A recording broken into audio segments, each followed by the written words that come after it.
Hello दोस्तों, welcome to my YouTube channel Islamic news. मेरा नाम साक्षी है और आज मैं आपको बताने वाली हूँ बज़ेद नाम के बारे में। बज़ेद नाम लड़कों के लिए इस्तेमाल किया जाता है। बज़ेद नाम एक इस्लामिक नाम है और अरबी ज़ुबान से लिया गया है। बज़ेद का मतलब होता है गुड, विस्टीरियस एंड अपराइट, मतलब अच्छा, सदाचारी और ईमानदार। और बात करें इनके लकी नंबर की तो इनका लकी नंबर है 9, मतलब 9। और बात करें इनके लकी दिन की तो इनका लकी दिन है संडे एंड ट्यूसडे, मतलब रविवार और मंगलवार। और बात करें इनके लकी कलर की तो इनका लकी कलर है रेड एंड लाइट ग्रीन, मतलब लाल और हल्का हरा। और बात करें इनके लकी स्टोन की तो इनका लकी स्टोन है टोपाज। टोपाज हरे रंग का काफ़ी सुंदर और चमकीला रत्न होता है। लकी मेटल्स की बात करें तो इनका लकी मेटल है कॉपर, मतलब तांबा।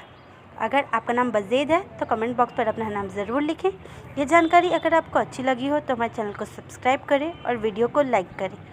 अगर आप अपने नाम के बारे में जानना चाहते हैं तो कमेंट बॉक्स पर अपना नाम ज़रूर लिखें। अपने दोस्तों के साथ इस वीडियो को शेयर करें।